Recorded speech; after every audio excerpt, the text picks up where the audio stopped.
الاهلي بيفوز على الزمالك 3-0 في الدوري المصري ويبقى فارق النقط 8. فارق النقط 8 عن النادي الزمالك.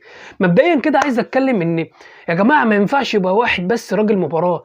انا بقول لك انا المفروض حمدي فتحي الاول بعد كده ديانج او الاثنين مع بعض. الاثنين ما شاء الله ما شاء الله عملوا ماتش النهارده عالمي. ديانج كان شايل نص الملعب كله وحمدي فتحي يعني انا كنت الاول قاعد بتفرج بصراحه بقول كولر يعني ايه البسيسه اللي انت عاملها دي؟ ازاي حمدي فتحي قدامه وقفشه هو اللي في نص الملعب؟ لكن الراجل حرفيا هو الراجل لا هو صح. الراجل فعلا هو دماغه صح. حمدي فتحي النهارده هو 3 اجوان حمدي فتحي السبب فيهم وبقى شايل نص الملعب بقدام بكل حاجه ما شاء الله ما شاء الله عليه. بس الراجل فعلا حرفيا كان مفروض حمدي فتحي وديانج الاثنين النهارده كان يبقى راجل المباراه. طيب انا عايز بقى بص، انا لو جيت اتكلم النهارده على الداهيه كوتش كولر، لا الراجل ده يا جماعه دماغه داهيه.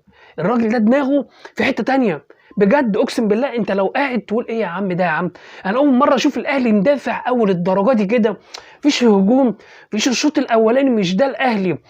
ما تعرفش الشوط التاني الدنيا اتقلبت تماما وعرفنا الراجل فعلا هو بيلعب على ايه وعايز يعمل ايه واللي هو عايزه عمله. وان هو يلعب بكهربا وكهربا يجيب له جون، يبقى الراجل ده يتم مش داهيه واحده. اما بالنسبه لكوتش فيريرا فانا زي ما قلت لك قبل كده هو الراجل بيعتمد على زيزو، سرعات امام عاشور، الشوط من بره مصطفى شلبي. النهارده كل ده كان الاهلي قافله تمام. عمل ايه الراجل؟ راح قلبها الشوط الثاني 3 دفاع ورا وبيحاول ان هو يزود، للاسف جابت عليه بوظته خالص وقضيته. انا متاكد مليون في الميه ان كوتش فيريرا النهارده بيلم شنطه والصبح هنسمع ان هو استقال او النادي الزمالك هيقول له مع السلامه باي باي كمبوره. السلام عليكم ورحمه الله وبركاته. بص يا باشا، يعني انا حرفيا النهارده انت لما تقعد تتفرج كده على الشوط الاولاني ما تقولش ان ده يعني مش ده الشوط الثاني مش ده بعدها. استحاله يا باشا الشوط الاولاني اللي احنا شفناه دوت. انما الشوط الثاني ده لا، ده قصه تانية وحدوته تانية خالص. ده ايه ده وده ايه ده، قصه تانية. الشوط الثاني بص انا مش هتكلم الشوط الاولاني. هو الشوط الاولاني ايه؟ شوط الدونجا والشناوي طلعها. شوط القفشه لو شاطها بسن رجله كان في الجون عواد ما كانش هيشوفها. طبعا قفشه انت عارف بيحب يركن فالكره طلعت زي ما احنا شفناها كده. والشحات ما شاء الله عليه الشوط الاولاني والشوط الثاني برضو اللاعب ده لو كان كمل للشوط لاخر الشوط الثاني كان جاب الجون الرابع او كان جاب جون. ما علينا. اللي انا عايز اقوله لك يا باشا ان كوتش كولر النهارده لا يا جماعه الراجل ده فعلا عنده فكر، عنده هنا كوره كفر، مش كوره بلاستيك كمان، مش كوره مهويه زي ناس تانية. لا الراجل عارف هو بيعمل ايه وانا بحييه مليون تحيه. ان انت النهارده النادي الاهلي ما عندوش مدافع وبيلعب برامي ربيعه وخالد عبد الفتاح. انا بقول له يا ابني انت ما شاء الله عليك هيبقى ليك مستقبل جامد في النادي الاهلي، لان انت اول ماتش حرفيا تلعبه، انا مش هحسب لك الكام دقيقه اللي انت لعبتهم الماتش اللي فات، اول ماتش تلعب قدام الزمالك وتلعب في النادي الاهلي وتلعب في مركز مش مركزك وتقضي وتقفل الحته دي. انت ما شاء الله عليك يا ابني هيبقى انت خلاص، انت مش 6 شهور وماشي اعاره، لا ده انت قاعد يا باشا 6 سنين معانا. فما شاء الله عليك انت يا باشا خدت مكانك وخلاص خلصت، انت مش هتمشي تاني. تمام. تعال نرجع بقى لكوتش كولر. يعني ما شاء الله عليه هو الراجل بص يا باشا، هو انا صح يعني انت قاعد كده انا راجل اهلاوي وانا بقول خالد عبد الفتاح ورا هاني قدام. طب كان خلى محمد هاني وخالد عبد الفتاح مش عارفين ايه الدنيا. طب ازاي؟ طب تبص كده حمدي فتحي قدام وقفشه هو اللي في نص الملعب. طب ازاي يا عم الحاج؟ طب في حاجه غلط؟ ما انت عندك نبيل كوكا بره، طب ما انت عندك في ناس تقيله بره، في محمد فخري، في محمد شريف، لا كهربا يلعب. لا الراجل يا جماعه حرفيا هو عارف بيعمل ايه. الراجل قاعد هو مش بتاع بطاطا ولا بتاع بليله، هو الراجل قاعد فهمان هو بيعمل ايه. عارف يا باشا انا مش بلعب على السرعات والشوط وخلاص، لا انا عارف امتى هتجيب الجول، انا عارف امتى اللعيبه اللي عندي امتى تهاجم. لان انت لو بصيت كده في الدقيقه 55 تلاقيت مره واحده انتفاضه كده. الشوط الثاني 55 الشوط الثاني النادي الاهلي انتفض مره واحده، بعدها على طول جه الجون. هو ساعتها عرفت يا باشا ان الراجل ادى يا باشا عارف ايه، اذبح يا ساجي قدره على طول. راح الراجل ذبح ما خيبش هوب. وحمدي فتحي ما شاء الله الجون الاولاني انت متخيل يعني من حسين الشحات ما نزلش على الارض الكوره، من حسين الشحات لحمدي فتحي على صدره وعلى دماغه لكهربا في الجون. يعني بص جمال ودلال وحاجات كتير قوي قوي قوي قوي لو هنفضل نتكلم على الجون دوت. وطبعا انت عارف يعني ايه دلوقتي في الشياط في حته تانية، لان كهربا يجيب جون في نادي الزمالك، وفي نفس الوقت ان في ناس بتقول لك ان كهربا ما يلعبش وان لازم ندفع الفلوس الاول، فدي قصه تانية وحدوته تانية خالص خالص. طيب تمام. طبعا الراجل بقى يعني انا مش هتكلم على فيريرا، خلينا في الاخر خالص عشان اقول لك مشكله الزمالك ايه اللي حصل وايه اللي خلى ان الثلاث اجوان جم. الجون الثاني يعني سبحان الله، انت شفت لما كهربا طلع وبيقعد وقال لشريف انت هتجيب جون اللي هو ني هتجيب جون، وفعلا سبحان الله محمد شريف دب جون. وبرده كان السبب حمدي فتحي ان هو التحم مع المدافع، هوب المدافع لف حوالين نفسه، الكره لعبت حوالين رجله، جون شكرا. والجون الثالث ده بقى يا جماعه عظمه. وعايز اقول لك ان التوانسه اقسم بالله ملهمش حل في التخليص عند الجون، هي كوره باشا بيخلصها قلتش جون. انت لو تلاحظ ان لما حمدي فتحي راح ديانج عملها له لمسه، علي معلول جاي بيجري عارف هو يعمل ايه، وهو بيجري والكوره جايه له بيبص بصه مش الكوره معاه، الكوره جايه له في الطريق بصه كده يا باشا، شاف محمد شريف ومحمد شريف راح سحب له لتحت، خد يا زلفي هوب قنبله. ده الكرة دي 100% و99% كمان. ايه الشوطه دي ما شاء الله. انا كده حرفيا انا مبسوط لمحمد شريف، يا رب يا رب يا رب يا ابني ترجع كده تاني لمستواك وتجيب اجوان وبتاع وتفرحنا زي زمان. هو ده محمد شريف اللي احنا عايزينه. هو يعني انا مش عايز اقول ان الزمالك وش حلو على النادي الاهلي ان محمد شريف رجع تاني يجيب اجوان، يعني هو مرزق، هو الراجل بصراحه في ماتش الزمالك مرزق. ان جونين النهارده لمحمد شريف وجون كهربا، وان حمدي فتحي النهارده 10/10. وعندك ديانج، انا مش عايز انسى ديانج ده بصراحه. ديانج يعني ما شاء الله عليه في غياب السولية، في غياب برستاو، في غياب برونو، في غياب المدافعين كلهم عبد المنعم، محمود متولي، ياسر ابراهيم، ان الناس دي كلها ما تبقاش موجود، واكرم وكريم فؤاد، كل الناس ديت مش فرقه يا جماعه، فرقه النادي الاهلي فرقه. وان عايز اقول بقى كمان الناس اللي نزلت ما شاء الله عليها النهارده، مروان عطيه الله اكبر، الولد نزل اكنه في النادي الاهلي من سنين، عارف يعني ايه تيشيرت النادي الاهلي يا جماعه. الراجل انا بحب اللعبه دي، ايوه كده. عبد القادر النهارده انا لو كلمت يعني بص انا هاكلك، فانا مش هضيع فرحتي بيك. انا اكني النهارده انت ما شفتكش، ممكن النهارده انت ما جيتش. مروان عطيه النهارده ما شاء الله عليه، عارف نازل، عارف يعني ايه النادي الاهلي، عارف يعني ايه ان في جمهور بيتفرج عليه. تمام. نبيل كوكا ما شاء الله عليه برده نزل بيجري يا باشا في كل حته، هو الكره مش هتعدي، يعني مش هتعدي. هي دي اللي احنا عايزينها، هي دي العقليه بتاعت النادي الاهلي، هي دي اللعيبه اللي احنا عايزينها. خالد عبد الفتاح ممكن يكون في كوره او كورتين كده كان هيغلط فيهم، لا بس هو عشان مش حاسس الحته اللي هو فيها، لكن بعد كده صح وفوق وعارف هو فين بالظبط. راجل ما شاء الله عليه، ولا تحس ان يا باشا فيه ان انت مش موجود مدافع، لا الله اكبر عليه.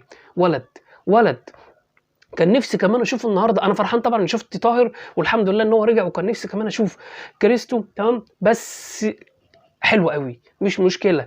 انا عن نفسي اتبسطت واستمتعت قوي بالماتش. وسيبك من الشوط الاولاني، انا الشوط الثاني ده هو كل ده بالنسبه لنا، الشوط اللي احنا اتفرجناه والمتعه كلها في الماتش. واهم حاجه كمان اللي كان فيه روح رياضيه حلوه، ما شفناش التعصب بقى، وكان ممكن في كام لاعب كده يعملوها، بس الحمد لله الدنيا كانت ماشيه نوعا ما، كانت كويسه وما شفناش حاجه وحشه. تعال نتكلم بقى على الزمالك، ولان طبعا انا صحابي كتير زملكاويه فبرضه مش عايزهم يزعلوا مني. تمام. وهقول لك والله بجد فعلا ايه اللي خلى الزمالك ان هو يوصل للنقطه ديت او القصه دي او كوتش فيريرا ايه اللي حصل. بص يا باشا، مبدئيا كده كوتش فيريرا طبعا يعني هو انت الشوط الاولاني كان كله خايف من بعضه، كولر وفيريرا الاثنين خايفين او الاثنين مقفلين زياده عن اللزوم. طبعا الاهلي مقفل عشان ما عندوش دفاع ورا، اما فيريرا كان بيقفل في نص الملعب، وانت عارف ان هو بيعتمد على سرعات زيزو، امام عاشور، مصطفى شلبي يشوط، فكان معتمد على الناس ديت. دونجا يشوط واحده من النص ومات الكلام. فطبعا الكلام ده ما حصلش، وان الاهلي كان مقفل تقفيله، او الماتش اصلا كان مقفل تقفيله بنت لذينه. طب ايه اللي حصل بقى يا باشا؟ هقول لك يا باشا، الشوط الاولاني زي ما انت شفت مفيش ولا فرص هنا ولا هنا ولا الهوا، وكان ماتش مقفول اكنك بتلعب في تونس او بتلعب في المغرب وحاجه كده، او الجزائر في ماتش يعني حاجه صعبه. طب ايه اللي حصل الشوط الثاني يا باشا؟ هقول لك يا باشا، تغييره واحده حصلت قلبت الماتش للنادي الاهلي، قلبته يا باشا لما سحب البسبوسي المسلوسي وراح يا باشا منزل مين؟ نزل مدافع ثالث وقلب الايه؟ الخطه لثلاثه مدافع ورا، وسحب واحد من نص الملعب ونزل عمر جابر واسامه نبيه. انت بتعمل ايه؟ يعني انت بص يا باشا، هو هنا ادى الماتش للنادي الاهلي على طول، هو قلب الضف على طول، خد يا اهلي اكسب. الراجل بتاعنا ما غيرش لعب، بل بالعكس الخطه اللي هو كان عاملها او راسمها هي مشيت مع الخطه اللي الباشا دوت قلبها، مشيت معاه حرفيا. انا النهارده زيزو مش باين، يوسف اسامه نبيه نزل ما شفتوش، شيكابالا مش يعني هو برضه نزل ما فيش برضه تمام. مين اللي النهارده؟ مصطفى شلبي نفس الكلام. مين اللي النهارده اللي شفناه؟ امام عاشور. حرفيا امام عاشور النهارده انا كنت قلقان منه اكتر من زيزو. عمل كل حاجه في الكوره، وكان بيلبس بتوع الاهلي فاولات، وكان موكل محمد هاني النجيله. امام عاشور النهارده خطر، انا بقول لك خطر خطر خطر، واخطر من زيزو 3000 مره. كان فين زيزو النهارده؟ ولا الهوا شاط زيزو ولا شوطه شفتها. امام عاشور شاط ولم وراح، وكان عايز ياخد ضربات جزاء، وكان عمال هو اللي عمال يجيب كورنر من ناحيه الشمال. امام عاشور النهارده عمل كل حاجه، هو ده النهارده اللي كان يعني كان في ضفه الزمالك. انما بقيه اللعيبه اونطه على الله حكايتها. طيب فين نيمار من بدري قوي؟ اللاعب ده انا حرفيا ليه ما يبداش من بدري؟ ليه ما يلعبش اساسي؟ علامه استفهام لفريرا. انا بقول لك كده كده فريرا، انا متاكد، انا بقول لك أهلاوي او سيبك ان انا اهلاوي، انا يا عم راجع بتفرج على كوره، الراجل ده خلاص هو اخره النهارده. الا بقى لو الزمالك كمل بقى فدي قصه تانية، لان هو الوضع زي ما انت شفت كده مفيش تفكير عند الراجل، ما عندوش جديد، ما عندوش حلول من الاخر لما بيتزنق. طيب فين سيد نيمار؟ اللاعب ده فين من بدري؟ تمام. ازاي تعاقب اتنين في ماتش زي ده؟ فتوح وعبد الله جمعه. طب عبد الله جمعه مفيش مشكله، انت بتستغنى عنه. فتوح ازاي؟ فتوح انت انا راجل اهلاوي، اقسم بالله انا بخاف من اللاعب ده والله. فتوح ده داهيه. ازاي لاعب زي دوت انا استبعده؟ يا راجل يا طيب، حتى لو انا عايز اعاقبه بس خلاص يا عم اخصم فلوس، ايا كان بقى النوش اللي حصل له اللي احنا عملناه يا باشا، يلعب يخش يلعب، لازم ده ماتش زي ده لازم يلعب. ده كان بيبقى الحته دي قصه تانية، كان بيوقف لك محمد هاني، هيوقف لك الشحات وهيلم ويروح ويشوط والقصه دي ما علينا. فطبعا جد فريرة هنا يا باشا لما قلبها 3 دفاع شكرا، هو ادى الماتش النادي الاهلي. ليه؟ لان المسلوسي كان موقف علي معلول، وعبد القادر لو كان شد شويه حلو كده كان هو برضو لما التغييره دي طلعت كان برضو كان كالعيش قوي، حلو قوي على الثلاثه اللي كانوا ايه اللي نزلوا، عبد الغني بقى والزناري وحسام والناس دي اللي هو الناس اللي ناحيه عبد القادر. فطبعا لما طلع المسلوسي شكرا، الحته دي فتحت بقى، معلول رايح جاي رايح جاي فتح شارع باسمه، وحمدي فتحي بقى عمال يخش من الحته دي كل شويه، يخش في النص، وجت معاه 3 مرات تيجي مع حمدي فتحي بس يا باشا. فهو زي ما بقول لك هي التغييره دي قلب الماتش. عمر جابر لما نزل انا ما حسيتش بيه، انت كزملكاوي انت حسيت بيه؟ مفيش. معظم تغييرات فيريرا ما عملتش حاجه نادي الزمالك. فين التغييرات بتاعته؟ يوسف اسامه نبيه، ما خلاص هو الماتش اتقفل، انا دلوقتي جايب جونين تمام، هيعملوا ايه؟ انا قافل، انا هقفل وهلعب بقى الهجمه مرتده او هطلع بهجمه وشكرا. وانت عارف ان كل اللي كانوا في نص الملعب او المدافعين بتاعت نادي الزمالك كانوا مستسلمين. اتفرج كده واحده واحده هتلاقي ان اللعيبه بقت مستسلمه خلاص. هو احنا مفيش، تحس ان الشوط التاني بقت اللعيبه جت مش قادرين يلعبوا، في حاجه غلط مبدئيا كده. لعيبه نادي الزمالك الشوط الثاني في حاجه غلط، في حاجه في التدريب البدني بتاعهم، في احمال زياده، لان هم بيجوا الشوط الثاني مش قادرين يلعبوا، في حاجه غلط، في حاجه مش مظبوطه. فلازم لازم لازم حد يشوف القصه ديت. انا ببص، انا بتفرج، انا راجل اهلاوي وبتفرج على اللاعب الاهلاوي وببص على اللعيبه اللي بتبقى قدامه، اللعيبه واقفه مفيش حد عايز يقطع الكوره، وحتى اللي بيخش هو اللاعب او 2 أو 3 اللي هم ظاهرين في الكادر. دونجا يعني عمرو السيسي انا ما شفتوش الشوط الثاني لحد ما طلع. الشوط الاولاني ماشي كان كل شويه بيروح على كل كوره يعني. عمر جابر انا بقول لك نزل ما شفتوش. نيمار لما نزل كان عايز يعمل حاجه حرفيا، كان عنده كتير. شيكابالا طبعا انت عارف شيكابالا يعني مش نزل في وقت مش وقته بصراحه. نزل في وقت مش وقته، يعني كان بدري شويه، يا اما بقى لو كان لسه الماتش كان متعادل 0-0 كان ساعتها هيفرق مع نادي الزمالك، انما نزل في وقت طبعا انت ظلمته وجه الجون التالت، لان انت عارف شيكابالا مش هيرجع، هو قدام مش هيرجع، هيعمل لك واحده يخش يشوط لك واحده، يرفع لك، يحط لك سروب، ي... انما يرجع مش هيرجع، هو خلاص قدراته قد كده. بس انا طولت عليكم ونفسي اقعد معاكم اكتر من كده، ويعني انا عن نفسي مبسوط بالشوط التاني، الشوط الاولاني لا خالص، بالداهيه كولر، وبقول هارد لك لنادي الزمالك، انا قلتها قبل ما اقول مبروك للنادي الاهلي، هارد لك للزمالك، وهارد لك لجمهور الزمالك، وهارد لك لاصحابي كلهم واصدقائي، ومبروك للنادي الاهلي، ومبروك لاصحابي برضو الاهلاويه والجمهور الاهلاويه، وان شاء الله ان شاء الله من انتصارات لانتصارات. وحرفيا احنا اخيرا بقى عندنا مدرب فاهم وواعي وعارف هو بيعمل ايه، مش ما عندوش فكرة، او اللي هو نازل يعمل اي حاجة، او بيرص قوالب طوب وخلاص، او شطرنج بيحطهم وخلاص، لا، الراجل عارف هو عايز يبني الماتش. واقول لك على حاجة، الراجل لتاني مرة بيكسب فيريرا، بيكسب الزمالك، كولر تاني مرة يتفوق على فيريرا، مرة في السوبر ومرة في الدوري. اشوفكم دايما على خير، ومن انتصارات لانتصارات بإذن الله. سلام.